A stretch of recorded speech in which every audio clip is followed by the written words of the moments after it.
Julinho, hoje a gente vai ajudar aquele moço que está ali, ó. Vocês conhecem esse moço?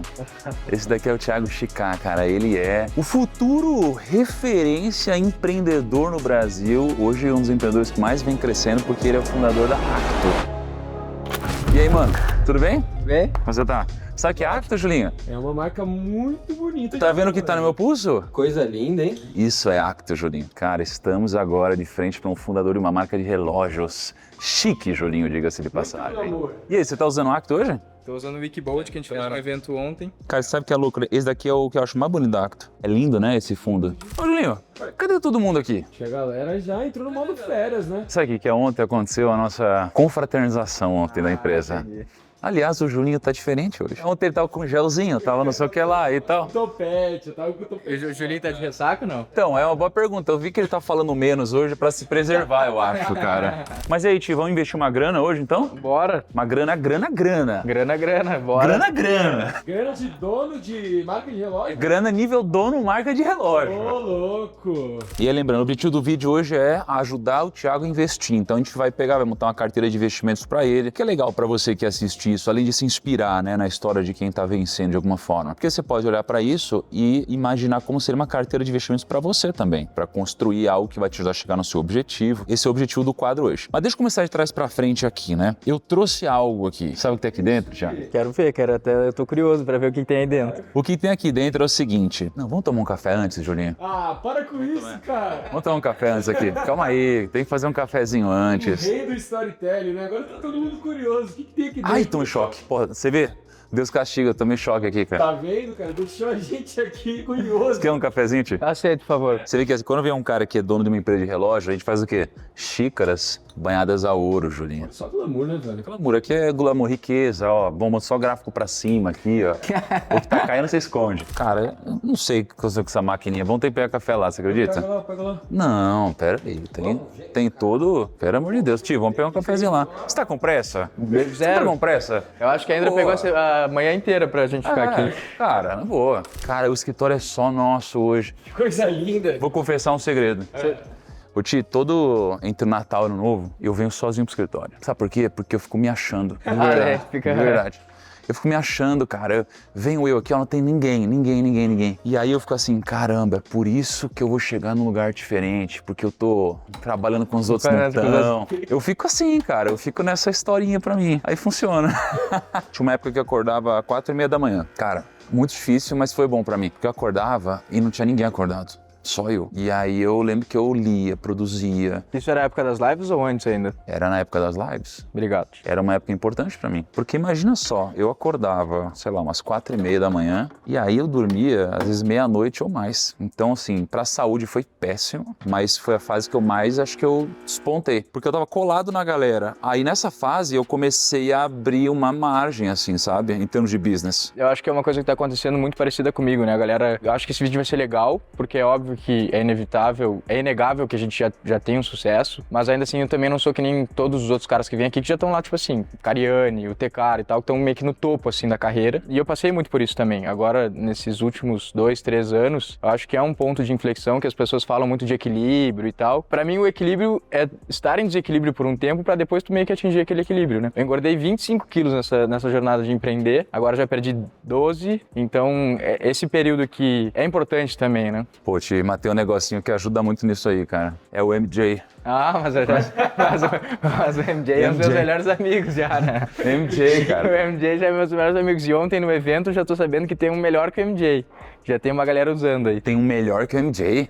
Porque o negócio do MJ é que o MJ ele mexe em 2 hormônios. É o GLP-1 e sei lá mais o quê. E aí esse novo, que é da própria farmacêutica, a mesma farmacêutica, agora ele mexe em 3. Então ele é mais forte, menos efeito colateral. Mesma coisa do Ozempic pro Monjaro, vai ser do Monjaro pro próximo. Que isso? Não, daqui a pouco eu vou ficar em casa, assim, só ficando fitness. Mas treinar, né?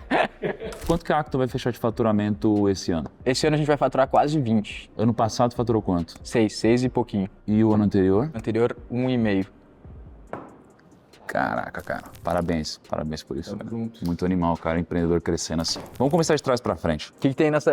Agora eu quero saber o que tem nessa, O que tem nessa caixa aí. aqui? O que tem nessa caixa é o motivo de eu ter virado sócio da Acto. Queria mostrar pra vocês, ó. Olha o que eu tenho aqui, ó. Ih, Pô, pera aí, deixa eu melhorar a apresentação aqui, que foi tudo pro outro lado. Tadã, tá preparado? Cadê? Olha só.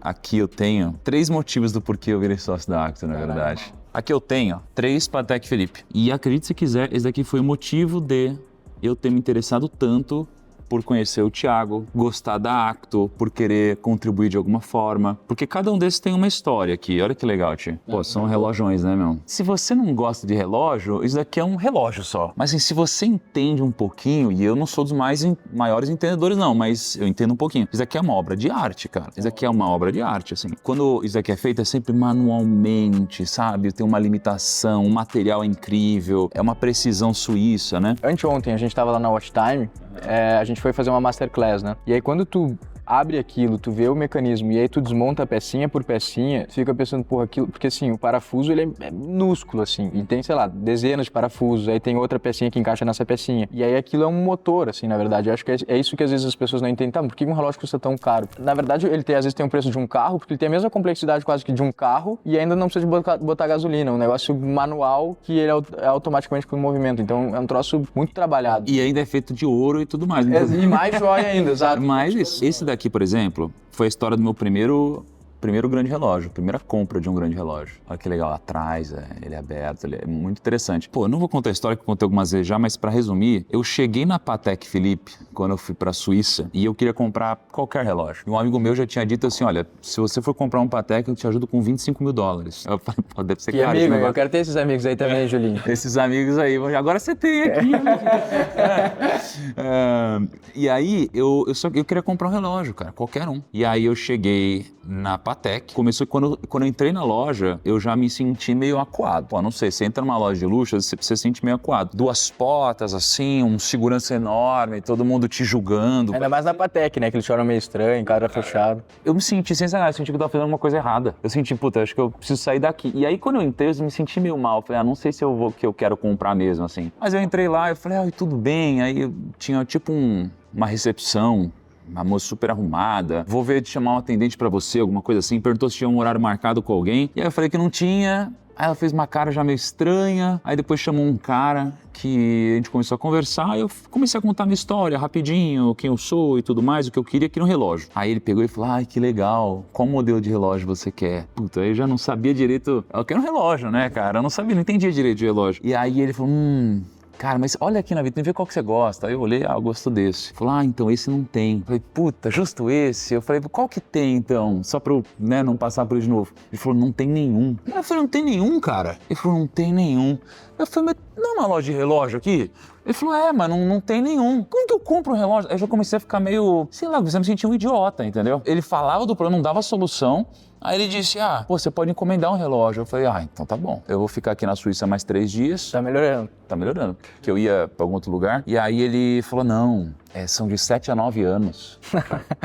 Piorou de novo. 7 a 9 anos? Pô, que isso? Que sacanagem. Eu falei, não é possível. Aí eu peguei, saí da loja, super puto, assim. Eu não entendia dessa dinâmica que muitas marcas de luxo têm. E aí eu não tava decidido a comprar relógio, mas quando eu saí de lá, eu falei, não, agora eu quero comprar um relógio. Porque você sai de lá, assim, não pode comprar. Aí você quer, né? Mexeu com a minha mente, assim. Estratégia. Aí, comecei a fazer uma bagunça aí, encontrei um amigo, que outro amigo, sei lá o que foi na fábrica da Patek lá, fez um auê, e aí falou, não, manda o seu amigo então ir falar com esse cara, que é o Salvatore. Peguei, Salvatore, fui lá, o Salvatore me vendeu um relógio, que assim, que era esse, que eu achei lindo, né? Mas não é como se eu tivesse tido milhões de opções. Não, era esse ou um outro. Ainda bem que esse era um relógio muito bonito, porque às vezes você vai lá e só tem pra vender o piorzinho, assim. E esse aqui é um muito bonito que eu amei, assim. Tem 24 horas, é incrível. Eu olhei pra isso e eu falei, cara, eu gastei uma grana grande, assim. Relógio que hoje deve valer uns 700, 800 mil reais. Esse relógio aqui. Claro que se valorizou muito do que eu paguei. Só o fato de você comprar lá já valoriza, porque é tão difícil você conseguir comprar na loja que quando você compra o negócio já valoriza. Se você for lá, você não consegue comprar. É uma escassez muito grande. Só que, por outro lado, eu passei a me apaixonar por relógios suíços. Aí eu pensei, agora que eu tenho esse contato, posso comprar mais barato. Aí eu cheguei lá no outro ano, marquei com o Salvatore de novo, que agora eu tinha contato. E aí eu cheguei lá, Salvatore, o que a gente vai ter hoje aí pra comprar? Ele falou, não vai ter nada. Eu falei, que isso, cara? Aí, nada. Eu falei, como nada, Salvatore e tal? Bicho, resumindo, depois de várias idas e vindas, choradeiras, sei lá o que e tal, consegui comprar e comprei um relógio. esse daqui. Achei maravilhoso também e tal. Só que aí, assim, pô, incrível, qualidade, é um item pra minha vida, pra minha família. E até como investimento você poderia olhar, porque relógios desse calibre, eles tendem a se valorizar pela escassez, pela qualidade. É uma joia mesmo. Só que eu vou te falar que eu me incomodei muito, cara, porque eu me senti mal. Eu me senti mal pra caramba, assim, sabe? Você quer comprar um relógio suíço bom, legal, assim, você precisa passar quase que uma vergonhinha, entendeu? Assim, eu comprei 3, hoje eu tenho um acesso lá, que eu acredito que eu consiga, né, comprar ao longo do tempo, outros relógios e tudo mais, mas eu passei por algo que não foi uma experiência prazerosa. É que o relógio realmente é muito impressionante. E no meio de tudo isso, eu já tava começando a gostar de relógio, e aí eu vi, inclusive, o Alfredo. Foi o Alfredo que eu vi o Alfredo com você num podcast, alguma coisa assim. Que, aliás, até tem a minha gratidão ao Alfredo aqui por isso, porque se o Alfredo não tivesse gravado, talvez eu não teria conhecido nesse momento, né? Aí eu conheci lá vocês, aí eu falei, pô, cara, vamos nos conhecer, vamos gravar alguma coisa. A gente começou a conversar, pô, me apaixonei pela Acto. É o relógio que eu uso todo dia. E não é porque eu virei sócio, pô. Desde quando eu... Antes disso, já tem o primeiro Acto, assim, cara, ele vai ficar bem no pulso, é uma coisa impressionante. Eu gosto muito. Só que eu queria uma marca de relógios brasileira que tivesse um grau realmente de qualidade, requinte muito elevado, para que eu pudesse talvez ajudar a marca. Como? Pô, eu acho que posso ajudar de 3 formas, né? Primeiro com dinheiro, certo? Investir para a marca poder investir mais. Segundo, um pouco com a mídia, porque, poxa, vocês me seguem, vocês confiam em mim, então evito entrar em furada, certo? Então é uma marca que eu endosso. E terceiro, um pouco a minha experiência empreendedora, que vem, digamos assim, dando certo, sendo vitoriosa ao longo dos últimos 17 anos, né? E a gente conversou muito, né, Ti, sobre o plano futuro da Acto e numa decisão, de uma cabeça que você já tinha, na verdade, eu só vim para empurrar um pouco. Você tinha a cabeça de investir em mecanismos suíços pro ano que vem, né? E aí foi aí que a gente se encontrou. Mecanismo suíço de qualidade pro brasileiro. Cara, eu acho até legal, eu vou contar um pouquinho agora da minha versão, né? Porque eu tava contando ali Eu comecei do fim pro começo. Tava conversando com o Braga ali, que é quem vai cuidar do meu dinheiro aqui na Portfel. E aí ele perguntou, né, pô, como que começou essa relação? E aí até só pra te lembrar um pouquinho, e aí óbvio que tu vai confirmar, eu acho que sim, tu já tava muito apaixonado por esse meio de relógio, eu acho que não sei nem se sabe dessa história, eu acho que vai ser legal te contar. O meu Instagram não é relevante, nem perto disso, mas tem uma galera que me segue, porque enfim, acompanha a Acto, gosta muito da Acto, quer saber quem tá por trás, né? Acho que foi no início desse ano que tu gravou um podcast, um PrimoCast com o Massa, e aí o Massa te contou da história dele com a Richard Mille, e aí tu também contou uma outra história, que numa dessas tuas viagens pra Suíça, tu chegou no aeroporto e acho que tu viu o Beckham usando tudo. Verdade. E aí tu falou, porra, eu também quero ser um embaixador de uma marca, ou daqui a pouco investir numa marca e ajudar essa marca a crescer. Eu virei pra Maíra, minha esposa, falei, amor, tá o Beckham ali de tudo. Eu falei, ó, um dia eu vou ser um embaixador de uma marca de relógio. E aí o que aconteceu? E aí, engraçado que um seguidor, eu não lembro se ele era cliente da Acto ou não, mas um seguidor aleatório, ele me mandou, até depois eu vou procurar o nome dele pra dar uma moral pra ele, porque esse cara foi importante pra nós também. Ele me mandou um recorte desse podcast de vocês, e aí ele falou, cara, olha aqui, o Thiago Nico tá querendo entrar pra uma marca de relógio e tal, conversando com o Felipe Massa, e por óbvio já conhecia a história do Felipe Massa com a RM é óbvio que é uma das nossas referências. E tá, aquilo me chamou a atenção, mas assim, meio que deixei de lado, pensei, beleza e tal, mas tava muito focado na Acto esse ano foi um ano muito importante pra nós, assim, pensei, beleza, mas me chamou a atenção, claro, e aí uma semana depois, se eu não me engano, alguém da equipe falou, olha aqui, o Thiago Nico seguiu a página. E aí no mesmo dia, que seguiu a página, eu falei, não, pera aí, ele também me seguiu. Aí eu fiquei, será que é um sinal? Aí eu vou mandar uma mensagem. Aí foi aí que eu te mandei uma mensagem, daí eu falei, fala, Ti, tudo bem? Cara, teve um seguidor que me mandou esse recorte do vídeo, vi que você tá querendo investir em alguma marca brasileira e tal. Não sei se é o caso, mas, porra, vamos conversar. E aí tu me falou, e ainda quero, vem aqui pra Alphaville. E aí eu lembro que eu vim pra cá, e aí meio que no mesmo dia, claro, foi uma longa conversa, assim, meio que o santo bateu muito, assim. A gente já saiu de lá sócio já. Já saiu sócio. Ele falou, tem um material aí, já apresentei meio que negócio, ele já apertou as mãos, e aí, claro, a gente conversou, durou bastante tempo, assim, e aí foi assim que começou a história. Verdade. Olha que louco, né? O poder de você pegar e fazer uma afirmação, assim, de você ter uma vontade declarada do que você quer fazer, né? Por que eu topei também? Primeiro, porque eu não sei se vocês já tiveram a oportunidade de conversar com um bilionário que investe algumas pratinhas por semana aí, mas é diferente, né? Então, assim, a gente quer levar essa marca pro mundo, assim, né? A gente não tá nesse negócio brincando, a gente quer criar a maior marca brasileira. Acho que hoje a gente já em termos de relevância, de barulho que a gente fez, mas a gente tá levando isso muito a sério, né? A gente quer criar uma marca centenária, daqui a pouco meus filhos que vão tocar no futuro, então chegou o momento de ter alguém que vai agregar em termos de gestão, governança, todo esse know-how de business, que é inevitável, por óbvio, dinheiro também, e querendo ou não, o Thiago também é um canhão de mídia, né? Então, aí o santo bateu muito. Uma galera falou até que a gente é parecido, fisicamente. Eu acho, bicho, eu acho. Fisicamente, então acho que tudo bateu, e aí foi assim que começou a história. E aí agora, esse é o plano, a gente começar a investir em mecanismos suíços, cada vez mais melhorar o produto, deixar o produto mais fininho, seguir com muita inspiração nas grandes marcas, né? Eu sempre falei, né? Tipo, eu amo esse daqui, mas se ele fosse um pouquinho mais fininho, acho que ainda seria mais impressionante. E ano que vem a gente vai vir com isso daí, né? Muito. Esse é o foco. Cara, que incrível. Outra coisa legal de explicar, que a gente tava falando dos mercados suíços, que a galera às vezes não entende, às vezes a galera acha que é só uma estratégia de marketing, esse negócio da escassez, né? E aí falando da própria Axos também, né? Porque a galera às vezes entra lá no site, fala, pô, mas não tem pra comprar e tal. Porque o que acontece? Se for parar pra pensar, tem muita demanda no mundo de gente querendo comprar relógio. Eu acho que principalmente agora tá um assunto em alta. E a Suíça é um país minúsculo, né? E além de ser um país minúsculo, ainda a mão de obra qualificada para fazer esse tipo de coisa também não é muito grande. Então, assim, de fato, tem pouca produção disso. É inevitável que é óbvio que tem uma questão de estratégia, mas é uma questão física também. E aí é por isso que agrega valor. A gente não veio só falar de relógio, na verdade. Não, na verdade, veio falar de dinheiro. A gente veio pra investir, fazer uma grana e multiplicar a pratinha aí, né? Porque o senhor agora está poderoso. Me fala uma coisa, cara. Você já investe? Eu já investia. Confesso que, como eu venho de uma família, graças a Deus, meu pai é um cara que saiu do zero, mas empreendeu, teve muito sucesso na vida, então eu sempre tive uma vida muito boa. E aí eu confesso que eu era um cara muito gastador, né? Porque o meu pai, ao mesmo tempo que, me deu tudo que eu tenho hoje e tal, me apoiou muito, chegou um momento que ele aplicou o que ele acredita sobre dinheiro. Ele falou, cara, isso aqui é o dinheiro que eu vou te dar, a partir de agora tu toca com as tuas pernas. O que aconteceu? Ele deu um dinheiro pra minha irmã, que foi pros Estados Unidos fazer faculdade lá, faculdade não, foi fazer um pós lá, e falou, ó, esse mesmo dinheiro que eu dei pra tua irmã, eu tô te dando aqui pra começar a empreender, né? Até contando um pouquinho de onde isso tudo começou. Eu sempre tive meio que uma briguinha com a minha mãe lá em casa, que minha mãe queria, tu tem que fazer um estágio, não sei o que e tal, e eu não me identificava com isso, assim, falava tipo assim, tô tentando achar alguma oportunidade, cheguei a pensar, criar curso na internet, vender, que eu queria empreender, né? E aí meu pai falou, tu tem esse dinheiro, a partir de agora tu que te banca, se tu quiser começar uma empresa, tu começa, e é daqui que tu vai fazer o teu dinheiro. E eu não ganhava mais mesada, eu não usava mais cartão de crédito dele, nada. Então até então eu gastava muito, porque eu queria manter a qualidade de vida e as coisas que eu tinha acesso de que eu sempre tive, né? Aí claro, recentemente comecei a ganhar um dinheiro, aí comecei a investir, e na verdade quando eu comecei a empreender, eu te acompanhava o Érico Rocha, o Ladeira um pouco depois. Querendo ou não, eu estudei um pouco também sobre o mercado de investimentos, eu não era um completo leigo assim, né? Então sim,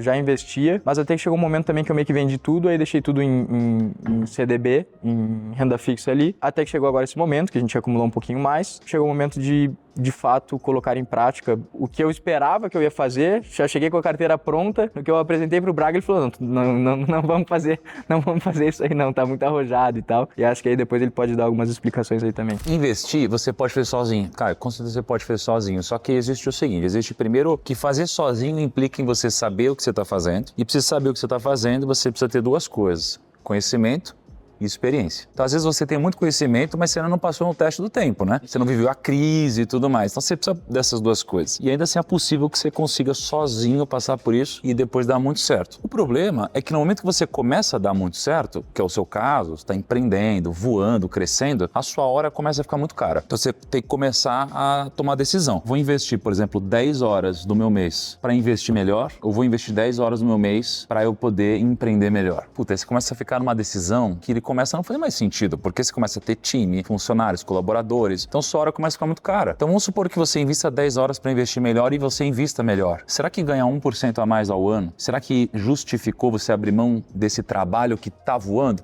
Às vezes não. Às vezes é melhor você pegar e fazer isso com um profissional, que é o que a gente vai fazer aqui junto, né? Porque o seu foco como empreendedor é fazer grana. O foco das pessoas deveria ser fazer grana. Pô, durante muito tempo, até quando eu comecei os meus vídeos na internet, muitos dos vídeos eram assim, poxa, se você investir R$300 por mês, o que vai acontecer e tudo mais. E esses vídeos, eles foram muito poderosos e acho que mudaram até uma mentalidade aqui no Brasil. Só que muitas pessoas acreditaram que quando eu fazia esse vídeo, eu estava dizendo o seguinte, fique rico investindo. Na verdade, fique rico trabalhando e investindo. O foco que está no trabalho. Sempre teve no trabalho. O que vai te enriquecer é o trabalho. E o investimento, ele vai multiplicar isso. Ele vai acelerar esse processo, ele vai te dar segurança. O trabalho vai te dar uma fonte de renda. E o investimento vai te dar uma segunda fonte de renda, né? Então, acho que é um pouco disso que a gente vai construir aqui.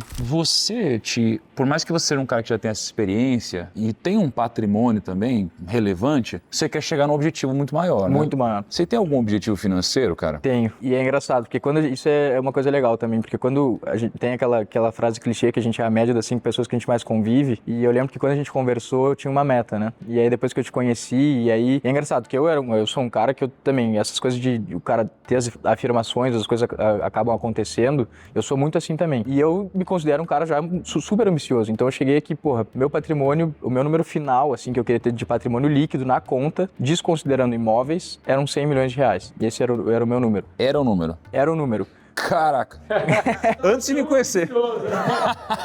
Quando eu era mais conservador, assim, eu queria ter uns 100 milhões, assim. Cara, quando a gente fez o planejamento da Acto, a gente viu que a gente quer fazer uma empresa centenária de bi e tal, e aí considerando o equity, a gente sabe que, por óbvio, dá pra chegar mais. Se eu for falar assim, hoje, qual que é o número que eu quero chegar, aumentou, mas assim, acho que podemos trabalhar com esse 100, que eu acho que esse 100 era o meu planejamento. Mas o meu número hoje, eu acho que seria uns 300 milhões acumulados de reais, acho que seria, assim...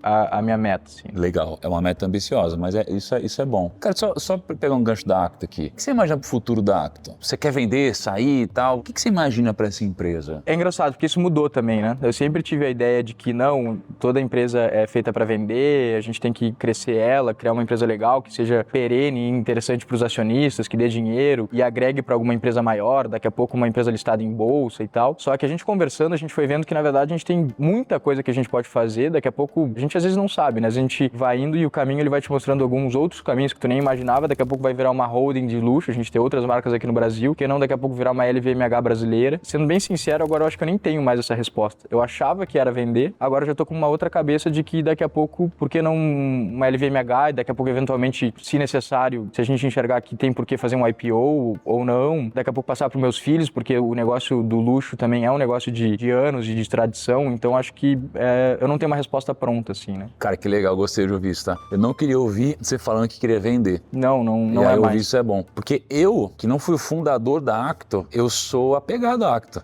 Não, muito.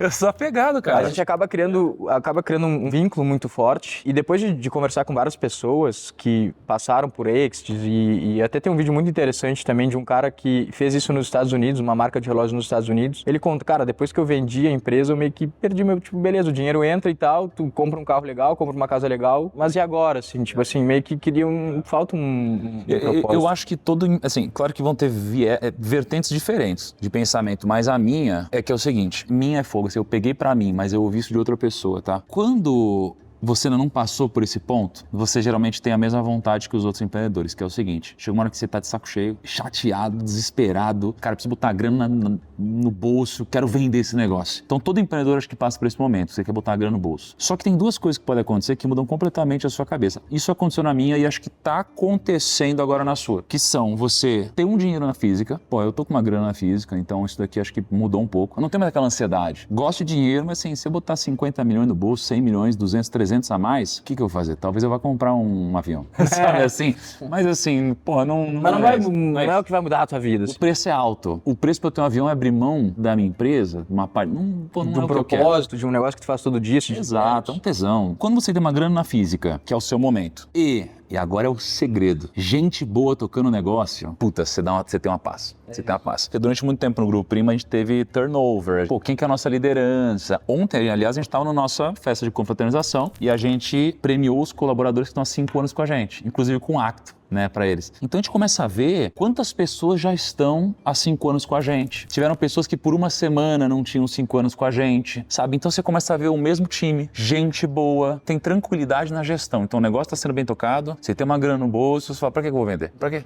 Não tem porquê. Eu acho que aqui é onde você começa a focar na qualidade do negócio. Sair debaixo d'água agora é qualidade. Um negócio de luxo como a Acto, tem que ter escassez. Não é para botar um Acto no pulso de qualquer pessoa. A pessoa precisa estar alinhada com os nossos valores e tudo mais. Precisa pensar a longo prazo, melhorar cada vez mais mecanismos de qualidade. Então, assim, com certeza vai demorar um pouquinho mais o processo de enriquecimento nesse nível, só que vai dar muito mais longevidade. A XP, quando eles fizeram a IPO, foi um número bizarro. Hoje não vale a pena. Faria sentido se precisa... vamos supor, a gente quer montar uma fábrica enorme na Suíça e tal, opção de capital. Putz, talvez seja bom. Só que aí é pra crescer, né? Não é pra botar a grana no bolso. A XP fez um IPO a 52 vezes o lucro. Isso é muito. Isso é muito. Só que o lucro era, se eu não me engano, 250 milhões. Hoje, o lucro da XP por ano deve ser quase 5 bilhões. Aí então você vende a um múltiplo alto. Um número pequeno, aí daqui a pouco você tá vendo 5 bilhões de lucro por ano. Não sei, às vezes, se precisa disso. O tempo, compounding, porque hoje faz 5 bi, só que você já não é dono de tanto da empresa. Aqui foi o IPO da XP. Na época, eu fazia parte do grupo de controle da XP. Se eu não me engano, eram 30 ou 32 sócios. Eu tô aqui, João, você consegue ver eu aqui? Ó? Isso aqui foi em 2019. A gente fez o IPO. Claro que foi uma vitória, tá? Foi uma vitória. Só que imagina assim, vamos supor que não teve IPO, porque boa parte do dinheiro tá no caixa. Tá no caixa ali, entendeu? Vamos supor que não teve IPO. Você, então, não se diluiu tanto assim, só que hoje, então, você recebe uma parte maior de 5 bilhões de lucro crescendo, sabe? Vale a pena. Você bota uma grana no bolso grande, mas depois você abre mão de toda a perpetuidade. Não tô dizendo que foi um mau negócio, tá? Mas é sempre pra refletir. Hoje o Grupo Prima a gente não tá montando pra fazer um IPO. Temos um objetivo aqui. Eu vou fazer o seguinte, vou chamar o Valfredo, que o Valfredo preparou uma apresentação, um pouco pensando no seu objetivo, um pouco em depara, uma carteira de investimentos, uma estratégia. Vou chamar ele pra gente ver como fica. Pedir pra ele apresentar pra gente, tá? E, aliás, ó, se você também quer um consultor pra fazer a mesma coisa com a sua carteira de investimentos, cara, clica aqui embaixo, você vai preencher um formulário e aí você vai ter um Valfredo, digamos assim, estudando os seus investimentos. Ele vai pegar a sua carteira na XP, BTG, Itaú, Santander, Safra, Bradesco. A gente não tem conflito de interesse, tanto faz a instituição. Aí vai levantar todos os seus ativos, vai fazer um estudo da sua carteira, pegar seu perfil, seus objetivos, colocar o que seria, né, uma carteira ideal e começar a cuidar da sua vida daqui pra frente, né? Mas deixa eu chamar o Valfredo lá. Chegou o Valfredo aí e vamos pra cima. Agora eu queria que vocês reparassem na qualidade do suit do Valfredo. Olha aqui. Isso aqui fala português, será não? Do speak Que português, my é friend. qual do Rick lá, Dom Valtinho. Dom Valtinho, olha só. Fiquei na dúvida se o externo fala português. Uma vez eu ouvi de um cara que era um dos meus maiores clientes. Quando eu tinha um escritório de assessoria de investimentos, eu tinha um cliente muito grande. Ele era tipo eu hoje. Não era toda semana, era todo mês. Todo mês ele investia uma prata. Todo mês eu ia lá no escritório dele, servia um cafezinho, vou investir 1 milhão. Eu falava, cara, esse cara ganha 1 milhão por mês. Meu Deus, que coisa louca. E ele me ensinou um negócio. Eu falei assim, que time você torce? Aí ele falou assim, eu torço pro time do cliente. Eu torço pro time do cliente. Desde então, como no caso de futebol eu não sou muito ligado, eu nunca minto, né? Mas eu sempre faço essa brincadeira. A que time você torce? Eu falo, depende, que time você torce? Pô, então eu gosto do seu. Valfredo começou errando já. Porque Valfredo, eu vejo assim, poxa, um belo de um terno, só que o que ele carrega no pulso dele não tem a ver com o time do cliente. Você entendeu? Então Valfredo vai sair daqui, Incentivar, já conversamos. vai entrar na lista de espera da Acto, porque também não é assim, chegou lá, comprou, meu amigo, e vai comprar um Acto. Pode deixar, tô negociando já com o Thiago ali, falou que talvez vai rolar um desconto. Não, sem ali. regalia, não existe desconto na Acto, não. Sem desconto. Acto não existe Talvez uma preferência na lista de espera. Talvez no máximo, assim. 3 meses? Dependendo se ele fizer render uns 25% ao ano, a gente conversa. Tem isso, vamos lá. Então vai ser 6 meses aí. Ó, só pra você entender, os nossos clientes, todos, eles geralmente passam por esse processo. Então você vai passar por esse processo também. Você tem a apresentação, focar na sua vida, nas suas necessidades, no seu interesse, para poder apresentar um plano de vida para você. É muito sério, né? Vamos lá, manda bala. Perfeito. Eu e o Thiago já batemos um papo, a primeira reunião, entendi um pouco do momento de vida dele, dos objetivos, e agora a ideia é apresentar a filosofia de investimentos da Portfel e mostrar o que a gente pensou para a carteira dele aí, para o plano de investimentos. Só lembrando aqui que a gente não fala só de investimentos na Portfel, nós somos uma consultoria patrimonial. Então a gente vai traçar o seu plano financeiro, o plano do Thiago é bem ousado, ele compartilhou comigo já, não sei se quer falar aqui depois do nome. A gente está aqui em 100 milhões de objetivo. 100 milhões, esse é o objetivo. A gente vai falar de montagem da carteira e acompanhamento, proteção patrimonial, então a parte de blindagem do patrimônio aí e planejamento sucessório tributário. Bom, nossa filosofia de investimentos aqui na Portfel é de uma alocação estrutural. O que é essa alocação estrutural? Consiste em eu definir para você ali a alocação em classes de ativos, né, pós-fixado, inflação, exterior, de acordo com seu perfil, objetivos e horizonte de investimentos. Então, para perfis diferentes, perfil moderado de alguém mais novo é totalmente diferente do perfil moderado de alguém mais velho. Segundo passo aqui é a seleção de ativos. Aqui a gente está falando então de um comitê aqui na Portfel que seleciona, diligencia e aprova os investimentos. Isso aqui é muito importante. Nós não somos distribuidores. Então a gente seleciona os ativos que a gente acredita para o cliente. Teve o caso recente agora da lavagem de dinheiro ali do PCC em algumas gestoras aqui na Faria Lima, ficou muito famoso. Não tinha nenhuma gestora ali que era aprovada pela Portfólio aqui dentro do comitê. Então a gente leva isso muito a sério na hora de aprovar os investimentos ali. E por último, se manter fiel à política de alocação, evitando o chamado market time. Tá? A gente não tenta adivinhar o time de mercado, a gente tem que ter uma carteira consistente de acordo com o seu perfil e objetivos. Esse aqui é um estudo que foi feito a primeira vez em 1986 que ele mostra isso. A maior parte do retorno de um portfólio de investimentos, ele vem do asset allocation, 94% do retorno. Uma parte bem menor vem da seleção de ativo. E muita gente fica ali procurando qual vai ser a nova Magalu, qual vai ser o novo Bitcoin. A gente não precisa disso para ganhar dinheiro. O Boletim Focus, ele consolida uma expectativa do mercado, o Banco Central que ele solta toda segunda-feira, que os economistas dos principais bancos pensam para a inflação através do IPCA, para o câmbio, para o PIB e para a Selic. E muita gente toma decisão de investimentos ou recebe alguma recomendação com base nisso como se fosse algo certeiro, que vai acontecer. Eu não lembro exatamente a data desse boletim aqui do ano passado, mas se você olhar aqui, falava de uma Selic de 9,5. A Selic fechou em 12,75 e a gente está em 15 agora, tá? Então quem tomou a decisão com base nisso, provavelmente errou. E a gente vai errar a maioria das vezes, se a gente olhar isso. Por quê? No horizonte aqui de 21 anos de Boletim Focus, eles só acertaram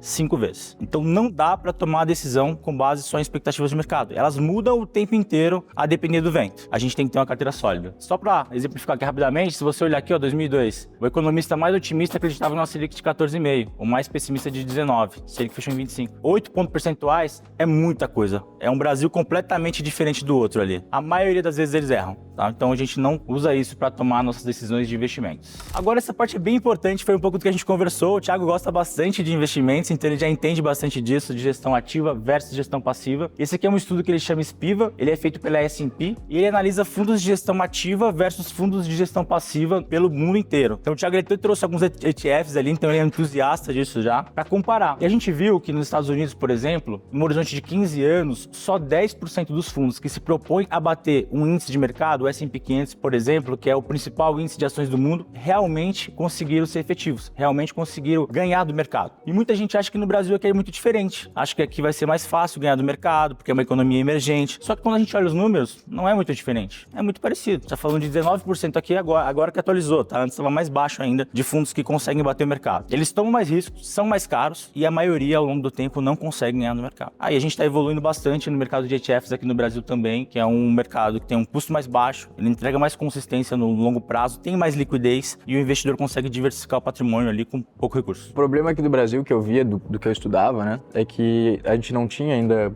algum ETF de um índice legal, assim, né? Porque o BOVA11, ele é muito amplo, né? Então, de ações, é. E as ações aqui no Brasil não necessariamente são as maiores do mundo como é nos Estados Unidos, né? Então... Sim, o índice Bovespa é muito mais fácil de bater do que o S&P, por causa disso, né? Não é o melhor dos índices, não. Mas tem algumas soluções para isso, né? Trouxe até um exemplo aqui, DIVO11. Esse é um índice que ele pega as principais empresas que são pagadoras de dividendos ao longo dos últimos 36 meses. E aqui a gente tem uma carteira bem diversificada, com empresas boas pagadoras de dividendos, e a gente não precisa estar ali recebendo os dividendos na conta, ele reinveste automaticamente. Eu fui pesquisar sobre o DIVO11 e eu vi que tem também um outro, que eu não me lembro agora o código dele, mas que ele não reinveste direto os dividendos. E como os dividendos até há pouco não eram tributados, e na verdade eu não sei se essa regra vai acabar sendo impactada nessa questão do reinvestimento ou não, por que o DIVO11, que já reinveste direto nessa carteira, e por que não o DIVO-D, talvez, que não reinveste, a gente poderia escolher o que fazer com esses dividendos? Tem algum benefício fiscal, tributário? Falando de ETFs, já tinha uma questão ali, porque o ETF, ele paga sim, tá? Já era tributado. Mas a questão ali é eficiência. Se você não vai precisar, você mesmo falou, não é sempre que eu preciso de resgatar valores ali do meu patrimônio. Você tem uma eficiência bem maior no DIVO que ele já vai reinvestindo automaticamente. Agora, com a questão da tributação dos dividendos que vai ocorrer a partir de 2026, para os empresários, grandes empresários, não vai fazer menos sentido ainda você receber os dividendos ali na conta. Por quê? Ele vai se juntar aos dividendos que você recebe da sua empresa. Então não vai ser mais só o dividendo ali, por exemplo, de uma ação do ETF, eles vão se somar. O dividendo do ETF, ele já era tributado. Já é tributado. Aqui é só um comparativo com o mercado local para mostrar que, dado o histórico do Brasil, que é de juros altos, inflação alta, nem sempre tomar mais risco é garantia de mais retorno. Então a gente olha aqui um horizonte de 15 anos, um ativo pagando IPCA mais 6, taxa Selic, o IFIX, que é a média ali de fundos imobiliários, a gente trouxe ali o IPCA e o Ibovespa. Quando a gente olha no horizonte de 15 anos, a gente vê que um ativo de renda fixa foi o que mais performou ali. Claro, se a gente pegar algumas ações, performaram acima do Ibovespa, mas na média, o Ibovespa, como a gente falou agora no começo, não é um índice muito bom, ele ficou bem abaixo até da inflação, ficou quase em linha com a inflação. inflação. Tomar mais risco não é garantia de mais retorno. Falando um pouquinho do que você me mandou lá agora, tá? Você tinha alguns ativos ali e o que me chamou a atenção são os ativos de crédito privado. O que é o crédito privado? É quando a gente empresta o dinheiro para empresas. A gente pode emprestar o dinheiro para o governo, que é ali mais seguro, né? O governo sempre pode imprimir mais dinheiro e te pagar. Segundo momento, a gente pode emprestar dinheiro para bancos. Muita gente falou agora do Banco Master ali, só que o Master, mesmo o investidor que investiu ali dentro do Banco Master até o limite do FGC, ele vai ter esse seguro, vai receber o dinheiro de volta. Agora, quando a gente fala de investir e prestar o dinheiro direto para empresas, a gente tem um risco ali. A gente teve recente agora o caso de Braskem, Ambipar, empresas que entraram em processo de recuperação judicial, e quando isso acontece, o título ele vai a zero. Parece uma renda fixa tranquila, mas quando acontece esse processo, o papel vai marcado a zero ali, você tinha 30% do PL ali nesses títulos. A gente já cotou ali a saída, né, como eu conversei com você, e a gente já vai fazer a saída ali de alguns papéis ali, tá com um deságio pequeno e a gente acha que não vale o risco porque tá muito concentrado. Alguns acho que a gente até saiu, né? Já você deu já o de acordo ali. Como a gente gosta de investir em crédito privado? Através de ETFs ou de fundos. Por quê? Você está diversificado. O que é esse CDCA BTG? CDCA BTG é um ativo de crédito privado também, novo, que foi pacotado, mas é risco BTG, então tá um pouco mais tranquilo ali. Esse deságio, ele tá sendo deságio ou tá sendo por causa da marcação da curva? Aqui é o deságio se a gente fosse sair, da né, marcação nesse da curva, momento, sabe?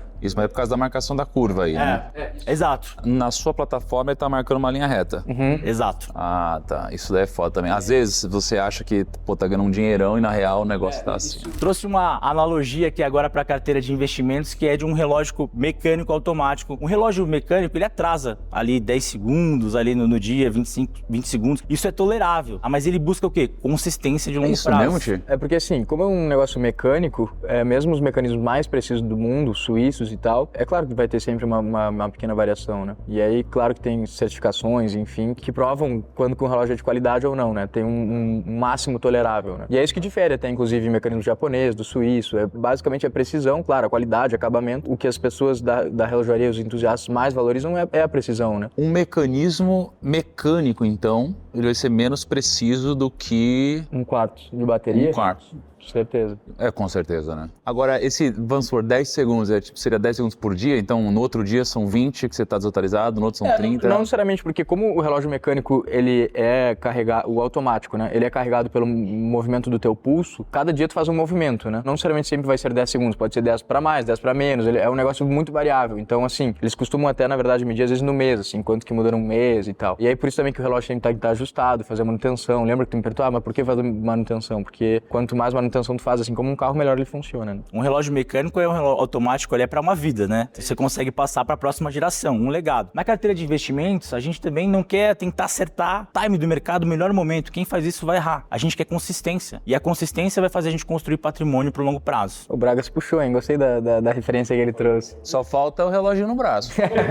Vai vir. Na próxima gravação aí, com acompanhamento aqui do Thiago. Já vai estar de relógio novo. Eu trouxe aqui agora a alocação que o Thiago pensou.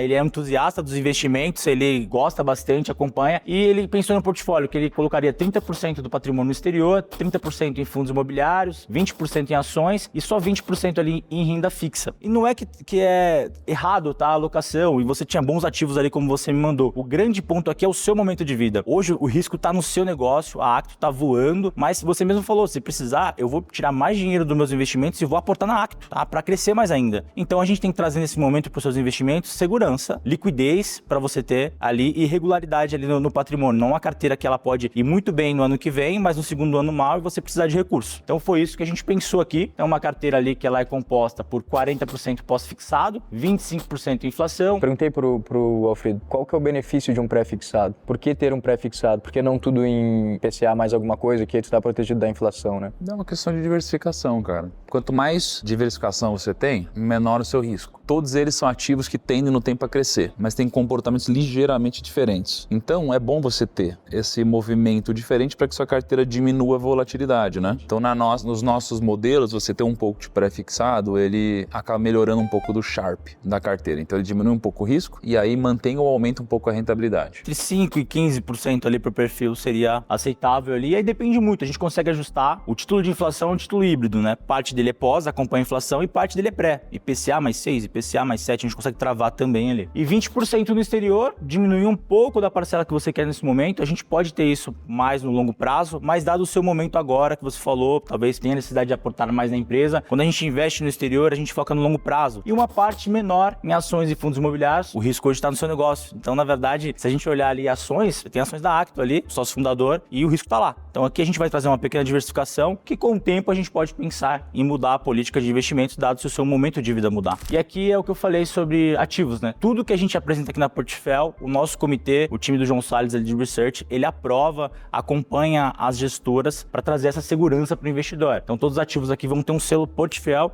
de diligência, tá? Não só aprovamos, como a gente acompanha. Qual que é a diferença de FDIC para esse crédito privado, esse SPX aí? O FDIC, ele vai comprar dívidas também, mas vai antecipar, né? E vai comprar essa dívida ali e antecipar para os vendedores, pro cliente. Assim, crédito privado é a categoria de crédito para empresas, não é que não seria banco. Aí dentro do crédito privado você tem o FDIC. O FDIC é um fundo de investimento em direitos creditórios. Você é uma Renner, você faz uma venda muito grande no cartão. E aí você vai pegar essa carteira de crédito, são direitos creditórios, e você vai vender para um fundo de investimento em direitos creditórios. Então, ele vai te antecipar o dinheiro e você não fica mais no risco. O risco agora fica no fundo. Isso é um FDIC. Agora, os créditos privados aí podem ser Vale vai precisar de dinheiro. Ela vai emitir uma debenture, você vai investir aqui. Então, você está emprestando para Vale. Sei lá, a gente vai fazer uma fábrica, daqui a pouco uma debenture. Estamos emprestando para Acto. Aqui é uma carteira de direitos creditórios, entendeu? Pelo que eu entendi, mais ou menos o que muda é o destino do dinheiro. Na renda fixa só muda o destino do dinheiro. Tipo, CDB é para uma coisa, poupança é para outra coisa, LCI é para outra, né? Agora, em termos de risco, vai variar. Geralmente, um FDIC tem um risco maior, geralmente. Porque é crédito de pessoas, sei lá, num cartão, por exemplo. A gente tem fundos aqui de crédito privado também atrelado ao IPCA, e aqui é um exemplo. Você tinha ali, às vezes, 15% em um único ativo. Em um fundo de gestão ativa de crédito, a gente coloca no máximo 5% em um único fundo, para mitigar o risco. Olha a discrepância ali. Por quê? Mitigar risco, a gente não controla retorno do portfólio, a gente controla risco. E aí a gente consegue ter um retorno consistente. O que é esse Brax 11 aí? Brax 11 é outro ETF de renda variável aqui no Brasil, vai pegar as 100 maiores empresas, também tem regras de liquidez ali para compor esse índice. Ele fica um pouco mais parecido com o Ibovespa, mas ele não é tão concentrado igual o Ibovespa, que vai se concentrar em Vale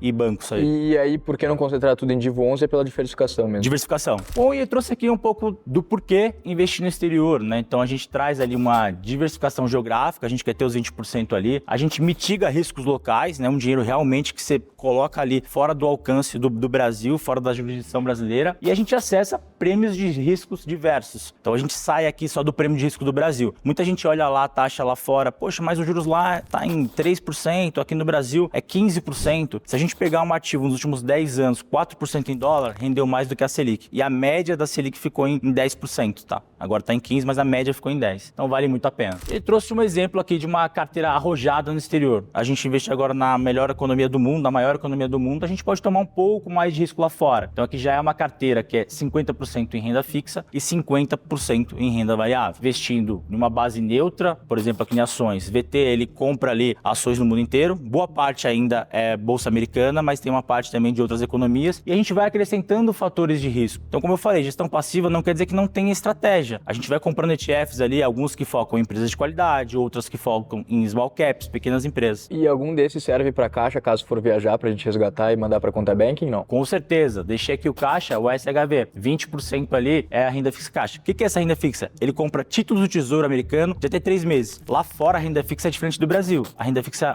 majoritariamente, ela é pré-fixada. Então, tem oscilação. Não é uma linha reta pós-fixada, igual a gente vê aqui o CDI, por exemplo. Então, tem que ser títulos bem curtinhos que compõem para não ter volatilidade. E aí, esse aí é D+1. D+1. De toda a carteira que D+1, mas se a gente fosse vender, o caixa vai vir ali do SHV, tá? E aí você pode gastar no cartão lá fora, tá mandando para investimento. Você paga um IOF menor. A consultoria, ela não ganha comissão de nada. Muitas vezes você vai ter um interesse de quem está cuidando do seu dinheiro de te vender algum produto específico, te vender esse ou aquele produto. E aí você vê vários casos no mercado, explodindo e tudo mais. Porque se tem um comissionamento no produto, você pode ter, às vezes, um profissional que está mal intencionado de abusar de você. No nosso caso da Portfel, a gente não tem comissionamento. Então, toda a comissão volta para o cliente. Então, se toda a comissão volta para o cliente, você vai abrir seu extrato lá no BTG, no XP, vai estar crédito referente a reembolso reembolso do investimento tal, que é uma taxinha que iria para os escritórios de investimentos ou para a corretora que volta para você. Então você vai ter isso tudo de novo. Sendo assim, como que a gente ganha? A gente cobra direto do cliente. Então a gente não tem um conflito por causa disso. Aonde você investir, a remuneração do consultor portfólio vai ser a mesma. Então o interesse é só aumentar o seu patrimônio. Por isso você dificilmente vai cair numa enrascada consciente, né? Digamos assim. Ti, é isso, velho. Agora vão para cima, manter consistência de aporte até chegar no objetivo. É isso. E dormir tranquilo. É isso? Valeu, Braga.